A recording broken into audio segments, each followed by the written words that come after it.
آج ہم ایک ایسی شخصیت کی زندگی اور جد و جہد کا گہرائی سے جائزہ لے رہے ہیں جنہوں نے عدم تشدد کے پیغام کو پختون سرزمین پر نہ صرف روشناس کرایا بلکہ اسے ایک عوامی تحریک کی شکل دی۔ جی ہاں، ہم بات کر رہے ہیں عبدالغفار خان یعنی باچا خان کی اور ان کی خود نوشت میری زندگی اور جد و جہد کی۔ بالکل، اور یہ کتاب میرا خیال ہے صرف ایک سوانح عمری نہیں بلکہ 20ویں صدی کے اوائل کے ہندوستان، خاص طور پر شمال مغربی سرحدی صوبے کی تاریخ، ثقافت اور سیاست کا ایک بہت ذاتی قسم کا بیانیہ ہے۔ صحیح۔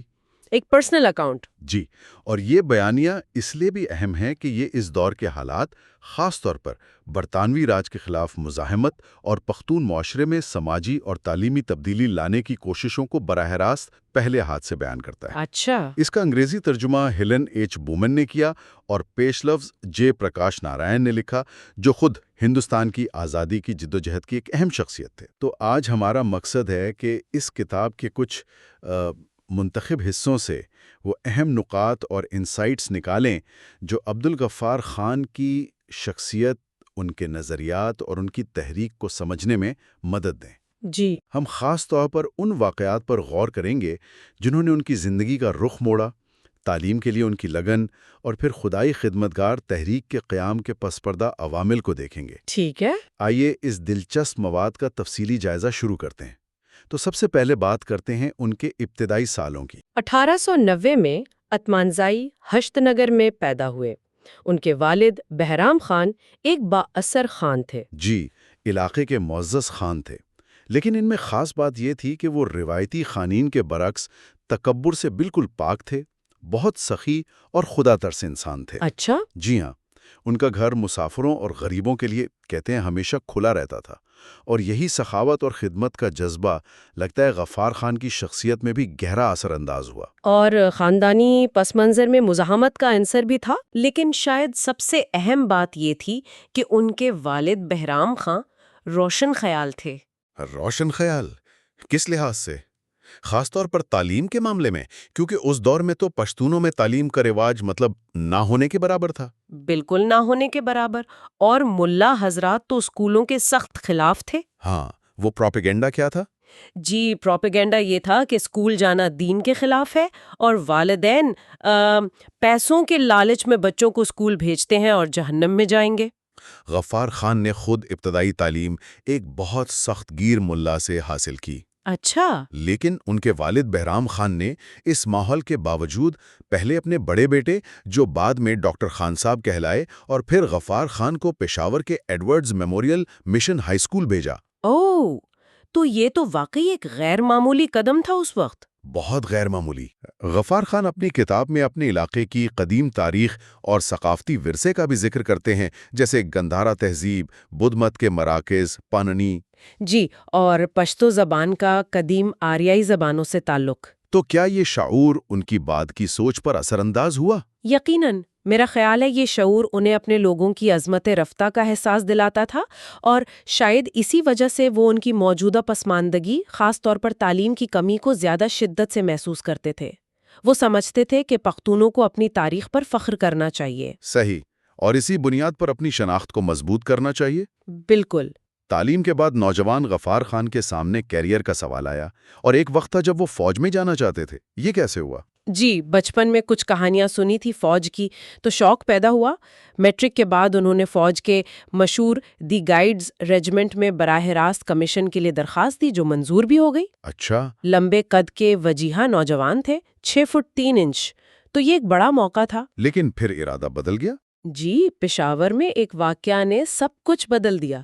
انہوں نے دیکھا کہ ایک انگریز افسر نے ایک ہندوستانی افسر کی صرف اس لیے تذلیل کی کہ اس نے پگڑی نہیں پہنی تھی اور اس کے بال ذرا، جسے کہتے ہیں، فیشنیبل تھے، اور اس ہندوستانی افسر میں جواب دینے کی ہمت نہیں تھی۔ اور اس واقعے نے ان پر گہرا اثر ڈالا؟ شدید۔ انہیں احساس ہوا کہ جہاں ہندوستانیوں کی، مطلب اپنے لوگوں کی، عزت نہیں، وہاں وہ ملازمت نہیں کر سکتے۔ یہ غلامی کا احساس تھا جس نے انہیں فوج میں جانے کے خیال سے بالکل متنفر کر دیا۔ خاندان کا رد عمل کیا تھا؟ والد کا؟ والد تو ناراض ہوئے، لیکن بڑے بھائی ڈاکٹر خان صاحب، جو اس وقت انگلینڈ میں تھے، انہوں نے ان کے فیصلے کی حمایت کی۔ تو یہ ان کی زندگی کا پہلا بڑا موڑ تھا جس نے ان کی سمت متعین کی۔ جی ہاں، بالکل۔ فوج کا راستہ چھوڑنے کے بعد انہوں نے اپنی توانائی کہاں مرکوز کی؟ تعلیم کی طرف۔ جی، وہ تعلیم کی طرف لوٹے، علی گڑھ جانے کا سوچا، پھر بھائی نے انگلینڈ بلایا انجینئرنگ کے لیے۔ والد راضی تھے، پیسے بھی جمع ہو گئے۔ اچھا۔ لیکن والدہ اپنے دوسرے بیٹے کو بھی اتنی دور بھیجنے پر بہت غمگین تھیں، تو والدہ کی حالت اور ملک کے حالات دیکھ کر انہوں نے انگلینڈ جانے کا ارادہ ترک کر دیا۔ اور یہی فیصلہ کیا کہ زندگی خدمت کے لیے وقف کرنی ہے؟ جی بالکل، فیصلہ کیا کہ وہ اپنی زندگی اپنے لوگوں کی خدمت کے لیے وقف کریں گے، خاص طور پر تعلیم کے ذریعے۔ اور یہیں سے تعلیم کے فروغ کے لیے ان کی عملی جدوجہد کا آغاز ہوتا ہے، جس میں ظاہر مشکلات بہت ہوں گی۔ بہت مشکلات، کئی محاذوں پر لڑنا پڑا۔ ایک طرف تو انگریز حکومت اور اس کے قانون، جیسے فرنٹیئر کرائمز ریگولیشن یعنی FCR۔ ہاں، FCR، جس سے وہ کالا قانون کہتے تھے۔ جی بالکل، FCR انگریزوں کو بے پناہ اختیارات دیتا تھا، خاص طور پر سیاسی کارکنوں کو دبانے کے لیے۔ غفار خان کے مطابق یہ قانون پختونوں میں انتشار اور دشمنی کو ہوا دیتا تھا تاکہ وہ متحد نہ ہو سکیں۔ اور دوسرا محاذ؟ وہ قدامت پسند ملا تھے جو تعلیم کو غیر اسلامی سمجھتے تھے۔ غفار خان نے انہیں قائل کرنے کی بہت کوشش کی، اسلام میں علم کی اہمیت بتائی، یہاں تک کہ ایک انگریز پادری کی مثال دی کہ دیکھو وہ کتنی اچھی زندگی گزار رہا ہے، اگر ملک ترقی کرے گا تو سب کا بھلا ہوگا، ملاؤں کا بھی، مگر بے سود۔ لیکن انہیں کہیں سے مثبت تحریک بھی ملی، کوئی انسپریشن؟ ہاں ملی۔ پشاور کے مشن اسکول کے اساتذہ تھے مسٹر وگرام اور ان کے بھائی۔ ان کی خدمت اور لگن نے انہیں بہت متاثر کیا۔ انہیں احساس ہوا کہ اگر غیر ملکی آ کر ان کے لوگوں کی خدمت کر سکتے ہیں تو انہیں خود اپنے لوگوں کے لیے کیوں نہیں کرنا چاہیے۔ صحیح۔ اور اسی دوران انہیں حاجی صاحب ترنگزئی جیسے محب وطن رہنما کی حمایت بھی ملی۔ حاجی صاحب ترنگزئی؟ انہوں نے اسکول قائم کیے تھے؟ جی، انہوں نے 1910 میں اتمان زئی میں ایک دارالعلوم قائم کیا اور پھر کئی اسکول کھولے۔ غفار خان نے بھی ان اسکولوں میں پڑھایا تھا۔ تو یہ تعلیم کا میدان تھا جہاں سے ان کی سماجی اور پھر سیاسی سرگرمیوں کا اصل آغاز ہوا۔ بالکل۔ اسی دوران وہ زمیندار اور الہلال جیسے اخبارات پڑھنے لگے، دیوبند کے علماء اور مولانا عبید اللہ سندھی جیسی انقلابی شخصیات سے رابطے میں آئے۔ ذاتی زندگی میں بھی تبدیلیاں آئیں؟ جی، 1912 میں ان کی شادی ہوئی، 1913 میں بیٹے غنی کی پیدائش، اسی سال انہوں نے مسلم لیگ کے اجلاس میں شرکت کی۔ پھر 1914 میں ہندوستان کی آزادی کے لیے ایک مرکز قائم کرنے کے خیال سے دیوبند اور پھر بونیر اور باجوڑ کے قبائلی علاقوں کا سفر کیا۔ اچھا، یہ مرکز قائم کرنے کا آئیڈیا تھا، یہ ہو سکا؟ نہیں، انہوں نے مومند ایجنسی میں زاگی نامی گاؤں کو مرکز کے لیے مناسب پایا اور وہاں کچھ وقت گزارا بھی، لیکن اسی دوران پہلی جنگ عظیم شروع ہو گئی۔ 1914؟ جی، تو تمام منصوبے دھرے کے دھرے رہ گئے۔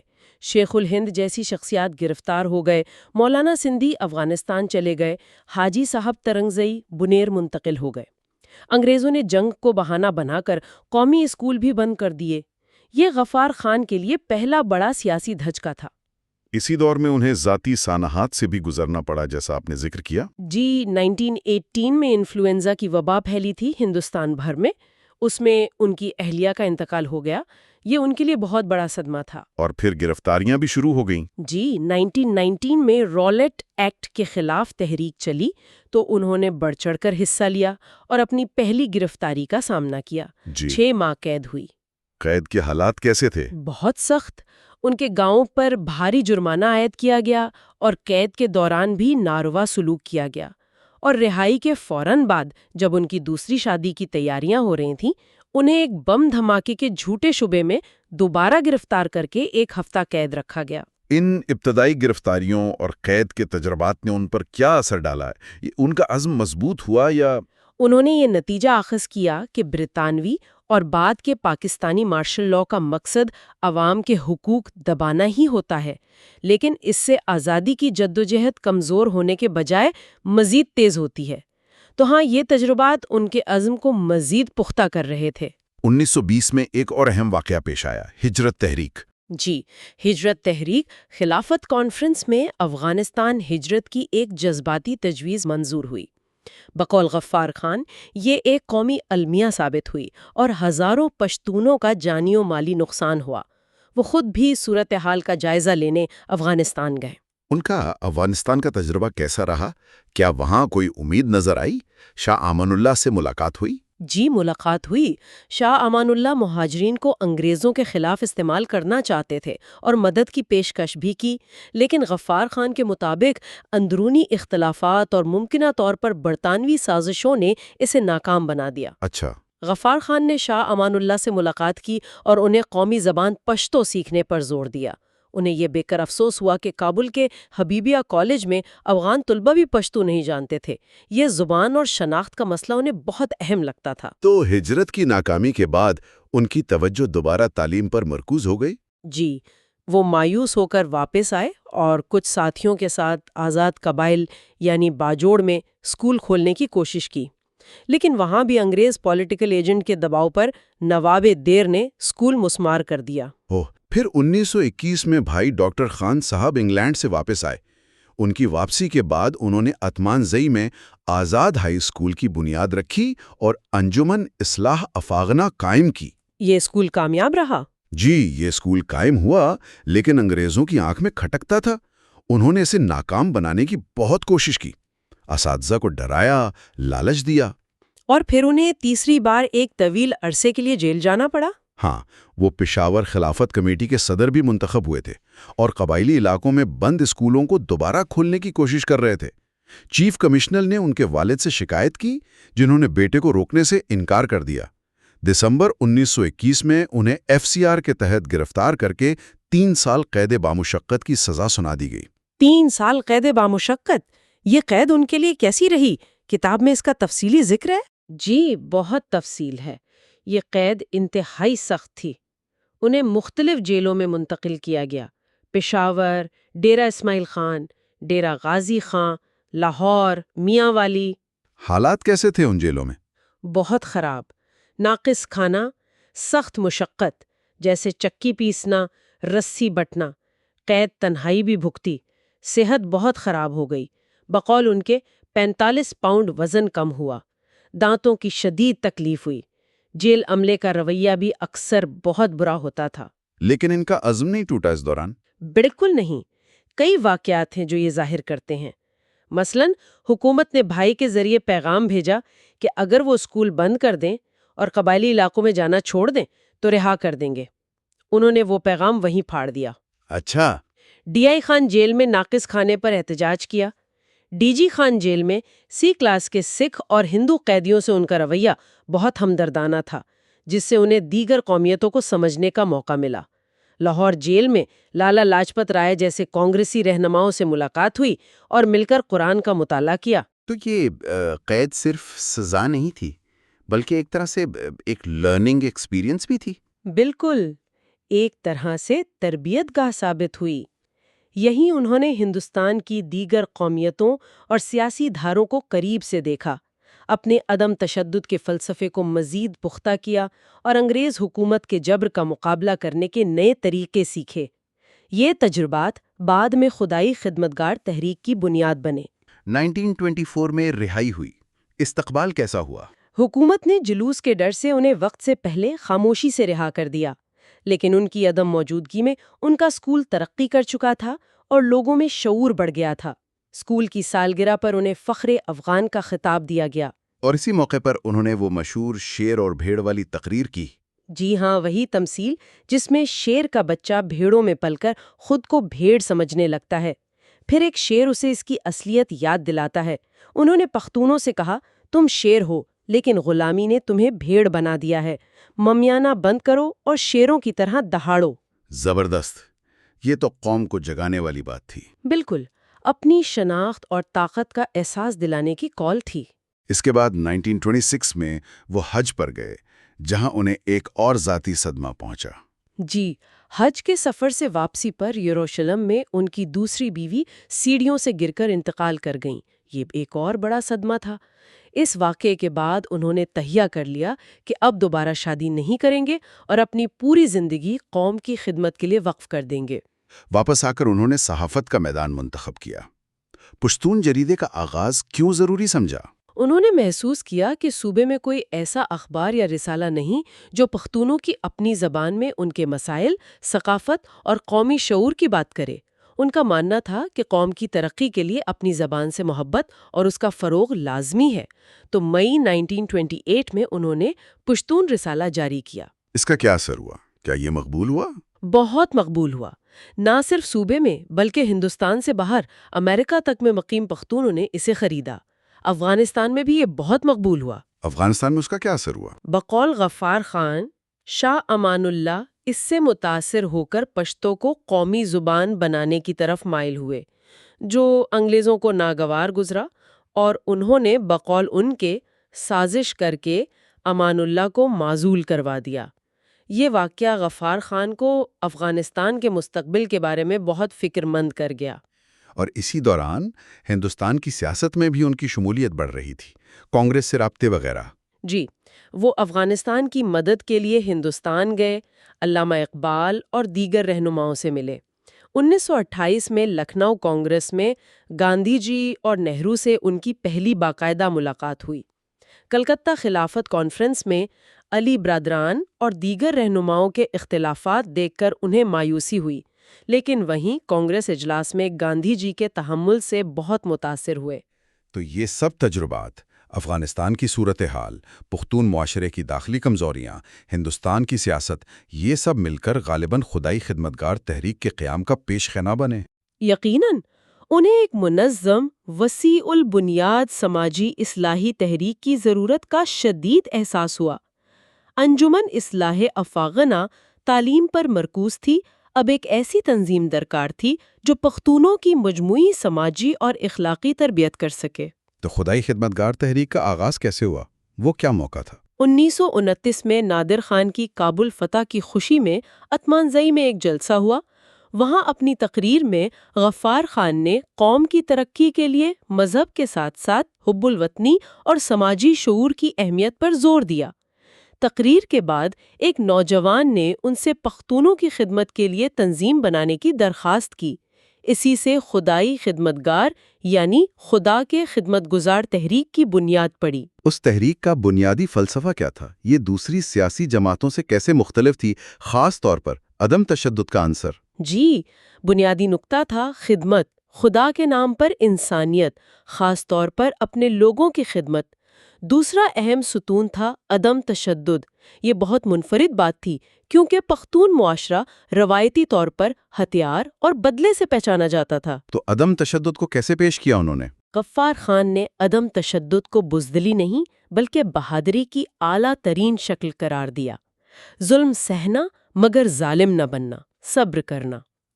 تیسرا مقصد تھا سماجی اصلاحات، آپس کی دشمنیاں ختم کرنا، فضول رسومات چھوڑنا، سادہ زندگی اپنانا، صفائی ستھرائی کا خیال رکھنا۔ اور اس تحریک میں شامل ہونے کے لیے کوئی حلف ہی لینا پڑتا تھا؟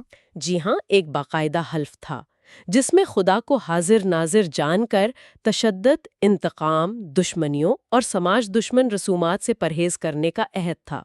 ساتھ ہی ہر پشتون کو بھائی سمجھنے، سادہ زندگی گزارنے، اچھے اخلاق اپنانے اور روزانہ کم از کم 2 گھنٹے سماجی خدمت کرنے کا عہد شامل تھا۔ تو یہ صرف سیاسی نعرے نہیں تھے بلکہ کردار سازی کا ایک پورا پروگرام تھا۔ بالکل، ایک مکمل لائحہ عمل تھا۔ کیا یہ تحریک شروع سے ہی سیاسی تھی یا سماجی اصلاح پر زیادہ زور تھا؟ غفار خان کا کہنا ہے کہ انہوں نے اسے سماجی اصلاحی تحریک کے طور پر شروع کیا تھا، لیکن انگریز حکومت کے جبر اور مخالفت نے اسے غیر سیاسی رہنے ہی نہیں دیا۔ ان کے مطابق انگریزوں کے ظلم نے ہی خدائی خدمتگاروں کو کانگریس کے قریب جانے پر مجبور کیا۔ 1929 کے لاہور کانگریس اجلاس جہاں مکمل آزادی کا مطالبہ کیا گیا، اس کے بعد خدائی خدمتگار تحریک کا پھیلاؤ کیسا رہا؟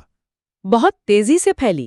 غفار خان نے گاؤں گاؤں جرگے قائم کیے، خدائی خدمتگاروں کی بھرتی شروع کی۔ تحریک نے عوام سے انگریزوں کا خوف ختم کیا اور ایک نئی امید پیدا کی۔ تو حکومت کا رد عمل کیا تھا؟ ظاہر ہے پریشان ہوئی ہوگی۔ بہت پریشان ہوئی، خاص طور پر ان کی سرخ وردی اور منظم انداز نے انہیں بکھلا دیا۔ چیف کمشنر نے اسے غیر قانونی قرار دینے کی کوشش کی۔ غفار خان نے ملاقات میں کہا کہ وہ تو سماجی کام کر رہے ہیں، حکومت مدد کرے یا کم از کم روکے نہ۔ مگر بے سود۔ اپریل 1930 میں انہیں اور دیگر اہم رہنماؤں کو گرفتار کر لیا گیا۔ ان گرفتاریوں کے بعد کیا ہوا؟ کیا تحریک دب گئی؟ نہیں، بالکل نہیں، بلکہ الٹا اثر ہوا۔ گرفتاریوں اور اس کے بعد شروع ہونے والے شدید ظلم و ستم نے تحریک کو مزید مقبول بنا دیا۔ ظلم و ستم کس نوعیت کا تھا؟ بہت شدید۔ اتمانزئی میں فوج نے خدائی خدمتگار دفتر پر حملہ کیا، کارکنوں کو بے رحمی سے مارا پیٹا، دفتر جلا دیا۔ غفار خان کے نوعمر بیٹے ولی خان پر بھی تشدد کیا گیا، لیکن لوگ ڈرنے کے بجائے اور زیادہ تعداد میں شامل ہوتے گئے۔ غفار خان لکھتے ہیں کہ گرفتاری کے وقت اتمانزئی میں 500 خدائی خدمتگار تھے، رہائی تک 50,000 ہو چکے تھے۔ 50,000؟ یہ تو بہت بڑی تعداد ہے۔ جی ہاں۔ اسی دوران وہ مشہور قصہ خوانی بازار کا واقعہ بھی پیش آیا۔ جی، اپریل 1930 میں پشاور کے قصہ خانی بازار میں نہتے مظاہرین پر انگریز فوج نے فائرنگ کی، جس میں سینکڑوں افراد شہید ہوئے۔ یہ واقعہ اور دیگر مقامات جیسے ٹکر، مردان اور ہاتھی خیل بنو میں ہونے والی فائرنگ نے پورے صوبے اور قبائلی علاقوں میں غم و غصے کی لہر دوڑا دی۔ اور اس واقعے میں وہ گڑھوالی سپاہیوں والی بات بھی اہم تھی؟ جی، بہت اہم۔ قصہ خانی میں گڑھوالی رائفلز کے ہندو سپاہیوں نے اپنے مسلم بھائیوں پر گولی چلانے سے انکار کر دیا تھا، جو فرقہ وارانہ ہم آہنگی اور برطانوی فوج کے اندر بغاوت کی ایک غیر معمولی مثال بنی۔ اس مشکل وقت میں جب قیادت جیل میں تھی اور ظلم عروج پر تھا، خدائی خدمتگاروں نے مدد کے لیے کس سے رجوع کیا؟ غفار خان تو جیل میں تھے۔ ان کے ساتھیوں نے پہلے مسلم لیگ کے رہنماؤں سے رابطہ کیا، لیکن بقول غفار خان انہوں نے یہ کہہ کر مدد سے انکار کر دیا کہ وہ انگریزوں کی مخالفت نہیں کر سکتے، انگریز انہیں ہندوؤں سے بچا رہے ہیں۔ اچھا، تو پھر؟ مایوس ہو کر انہوں نے کانگریس سے رابطہ کیا۔ اور کانگریس کا جواب کیا تھا؟ کانگریس نے مکمل مدد کی پیشکش کی، لیکن ایک شرط پر۔ شرط کیا تھی؟ شرط یہ تھی کہ خدائی خدمتگار ہندوستان کی آزادی کی جدوجہد میں شامل ہوں۔ جیل میں موجود خدائی خدمتگار جرگا نے یہ پیشکش قبول کرنی اور کانگریس سے الحاق کا اعلان کر دیا۔ یہ ایک تاریخی فیصلہ تھا۔ اس فیصلے پر انگریزوں کا رد عمل کیا تھا؟ ظاہر ہے وہ خوش نہیں ہوئے ہوں گے۔ بالکل نہیں، وہ فوراً حرکت میں آئے۔ غفار خان کو جیل میں پیغام بھیجا کہ اگر وہ کانگریس سے علیحدگی اختیار کر لیں تو صوبے میں تمام آئینی اصلاحات نافذ کر دی جائیں گی، یعنی ایک طرح کی ڈیل کی پیشکش۔ جی ہاں۔ غفار خان نے جیل میں تمام سیاسی قیدیوں، مسلم، ہندو، سکھ، سب کا اجلاس بلایا اور ساری صورتحال بتائی۔ کچھ نے مصلحت کا مشورہ دیا کہ پیشکش قبول کر لینی چاہیے، لیکن غفار خان نے کیا فیصلہ کیا؟ انہوں نے کہا کہ وہ وعدہ خلافی نہیں کر سکتے، کانگریس کو زبان دے چکے ہیں، اور دوسری بات انہیں انگریزوں پہ اعتبار نہیں تھا۔ انہوں نے حکومت کی پیشکش ٹھکرا دی۔ یہ ان کی اصول پسندی کی ایک بڑی مثال ہے۔ کانگریس سے الحاق کے بعد صوبے میں کیا صورتحال بنی؟ کیا جبر کم ہوا؟ نہیں، جبر کم نہیں ہوا۔ کانگریس نے تحقیقاتی وفد بھیجنے کی کوشش کی، جسے اٹک پل پر روک دیا گیا۔ رپورٹ البتہ شائع ہوئی، جس سے انگریزوں کے مظالم کچھ بے نقاب ہوئے، لیکن صوبے میں تشدد جاری رہا۔ خاص طور پر بنو اور ڈی آئی خان کا ذکر آتا ہے۔ جی، ڈی آئی خان اور بنو میں تحریک بہت زوروں پر تھی۔ بنو کے ڈپٹی کمشنر کرنل نوئل نے، جو بہت چالاک مشہور تھا، پہلے شہر کا محاصرہ کیا تاکہ لوگ بھوک سے تنگ آ کر تحریک چھوڑ دیں۔ جب یہ ناکام ہوا تو اس نے ہندو مسلم فساد کرانے کی سازش کی۔ فسادات کی سازش؟ یہ کیا تھی اور کیسے ناکام ہوئی؟ نوئل نے اپنے ایجنٹوں کو سرخ پوشوں کے لباس میں بھیج کر شہر میں گڑبڑ کرائی، دکانیں لوٹیں، تاکہ یہ تاثر ملے کہ خدائی خدمتگار پرامن نہیں رہے اور ہندوؤں کے خلاف ہے۔ فسادات پھوٹ پڑے، ہڑتال ہو گئی۔ تو پھر اسے روکا کیسے گیا؟ غفار خان خود جیل سے رہا ہو کر ڈی آئی خان آئے اور ہندوؤں اور مسلمانوں میں صلح کرائی۔ مقامی رہنماؤں جیسے ملک علی اکبر خان کی کوششوں اور دلیری سے ڈپٹی کمشنر کی سازش ناکام ہوئی اور بالآخر اسے محاصرہ اٹھانا پڑا۔ غفار خان کتاب میں اس پر افسوس بھی کرتے ہیں۔ جی، وہ افسوس کرتے ہیں کہ لوگ انگریزوں کی چال میں آ گئے، لیکن وہ یہ بھی لکھتے ہیں کہ دیہات میں خدائی خدمتگاروں کی وجہ سے 1947 کے فسادات میں بھی امن رہا اور بھائی چارہ قائم رہا۔ گاندھی ایرون معاہدہ جو 1931 میں ہوا، کیا اس کے بعد صوبے میں حالات بہتر ہوئے؟ نہیں، بقول غفار خان معاہدے کے باوجود اتمنزئی میں ایک جلسے پر حکومتی حکم سے فائرنگ کی گئی۔ لوگوں نے منتشر ہونے سے انکار کیا تو فوج نے گولیاں چلا دیں جس سے کچھ لوگ مارے گئے۔ ان واقعات کا اثر قبائلی علاقوں پر بھی پڑا؟ جی، شدید اثر ہوا۔ نہ صرف صوبے کے عوام بلکہ قبائلی علاقوں میں بھی شدید غم و غصہ پھیل گیا۔ آفریدیوں نے پشاور کے قریب حملہ کیا، محمدوں، صافیوں اور دیگر قبائل نے انگریز چوکیوں پر حملے کیے۔ یہ لڑائیاں مہینوں جاری رہیں۔ قبائل نے باقاعدہ الٹیمیٹم بھی دیا؟ جی، انہوں نے انگریزوں کو جرگوں کے ذریعے الٹیمیٹم بھیجا کہ گاندھی جی اور سرخ پوشوں کو رہا کیا جائے اور ظلم بند ہو ورنہ وہ جنگ کریں گے۔ غفار خان قبائلیوں کی اس حمایت اور بہادری کو بہت سراہتے ہیں۔ ایک واقعہ وہ ترکانی جرگے کا سناتے ہیں جو پولیٹیکل ایجنٹ کے پاس گیا۔ اچھا، کیا ہوا وہاں؟ ایجنٹ نے ان کے سامنے کھانے پینے کی اشیاء کے ساتھ نوٹوں کے ڈھیر بھی رکھ دیے تاکہ انہیں لالچ دے سکے۔ جرگے کے ارکان نے پیسوں کو حقارت سے ٹھکرا دیا۔ جب ایجنٹ نے سردار بادشاہ خان سے ہاتھ ملانے کی کوشش کی تو انہوں نے انکار کر دیا کہ میں اپنے بھائیوں کے خون سے رنگے ہاتھ سے ہاتھ ملا کر خود کو ناپاک نہیں کروں گا۔ زبردست، یہ تو بڑی غیرت والی بات تھی۔ جی، غفار خان اسی قبائلی بھائیوں کی محبت اور خلوص کو یاد کرتے ہیں۔ کتاب کے آخر میں غفار خان پختونوں کی تقسیم اور ان کے مستقبل کے بارے میں کیا خیالات ظاہر کرتے ہیں؟ وہ انگریزوں کی اور بعد میں پاکستانی حکومتوں کی تقسیم کرو اور حکومت کرو پالیسی پر سخت تنقید کرتے ہیں، جس نے پختونوں کو صوبے، ایجنسیوں اور آزاد علاقوں میں بانٹ کر کمزور کیا۔ ان کا اپنا ویژن کیا تھا؟ ان کا خواب ایک متحدہ عظیم پختون قوم کا تھا جو چترال سے بلوچستان تک پھیلی ہو، جہاں تمام پختون دکھ سکھ میں شریک ہوں، مل کر کام کریں اور خدا اور انسانیت کی خدمت کے لیے دنیا کی قوموں میں اپنا قومی کردار ادا کریں۔ وہ اس بات پر بھی افسردہ ہیں کہ دنیا میں پختونوں کی غلط تصویر پیش کی گئی؟ جی، بہت زیادہ۔ وہ کہتے ہیں کہ انہیں وحشی، غیر مہذب، رشوت خور اور چور کہا گیا ہے۔ یہ مہمان نواز اور بہادر قبائل کی سراسر غلط اور توہین آمیز تصویر ہے جسے بقول ان کے دشمن طاقتیں ان پر بمباری اور حملوں کا جواز بنانے کے لیے استعمال کرتی ہیں۔ تو مجموعی طور پر میری زندگی اور جدوجہد صرف ایک فرد کی کہانی نہیں، بلکہ ایک پوری قوم کی بیداری، شناخت کی تلاش، قربانیوں اور عدم تشدد کے ذریعے حقوق حاصل کرنے کی جدوجہد کی داستان ہے۔ بالکل، یہ کتاب ہمیں بتاتی ہے کہ کیسے ایک شخص نے اپنے لوگوں کو تعلیم کی روشنی اور عدم تشدد کی طاقت سے آشنا کرایا۔ ہم نے دیکھا کہ ذاتی صدمات، قید و بند کی صحبتیں اور سیاسی اتار چڑھاؤ ان کے عزم کو توڑنے میں ناکام رہے۔